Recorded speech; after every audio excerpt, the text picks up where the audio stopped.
لە پەرلەمانی کوردستان لیژنەی دارایی لە ڕابردووە سەبارەت بە بارودۆخی دارایی لە هەرێمی کوردستان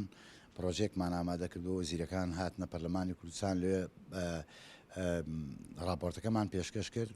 دوایە لە چەند کۆبوونەوەیکی خۆمان بە پێویستمان زانی کە بە مەیدانی خۆمان لیژنەکەمان بچین سەردانی خاڵە سنووریەکان بکەین کە پێمان وایە حکوومەتی هەرێمی کوردستان پێویستی بەوەیە کە ئیرادەیەکی جدی هەبێ بۆ چاکسازیکردن لە سەرچاوەکانی داهات لە هەرێمی کوردستان هەم سەرچاو نەوتیەکان کە 822 کۆمپانیا و شەریکات لە مەجای نەوتا ئیشەکەن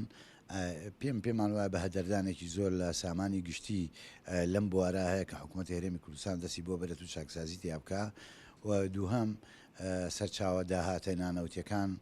گرنگترینیان خاڵە سنووریەکان بەلای ئێمەوە بە پێویستمان زانی کە خۆمان بچین سەردام بکەین ئەو لە نزیکەوە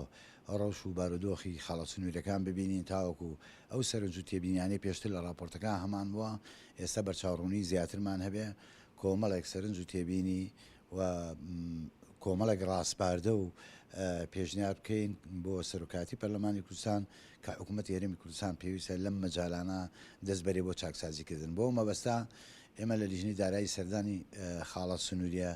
نێودەوڵەتیە فەرمیەکانمان کردووە سەردانی برایم خەلیلمان کردووە باشماخ پەروێزخان و دوا سەردانمان پێرێ سەردانی حاجۆمەرانمان کردووە سەردانی سەیرانبەرمان کردووە پیشخاپورمان کردووە ئەم سەردانانەمان کردووە و ئەمڕۆ کۆبوونەوەی لیژنەی داراییمان ئەنجامما کە لە هەفتەی داهاتووە ئێمە راپۆرتەکە ئامادە بکەین وردەکارێکی زۆری تیا بکەین وەکو وتم ئێمە قەنەعەتمان بەوەیە کە حکوومەتی هەرێمی کوردستان پێویستی بۆی ئیرادەیەکی جدی هەبێت بۆ چاکسازیکردن لەم سەرچاوانەی داهاتە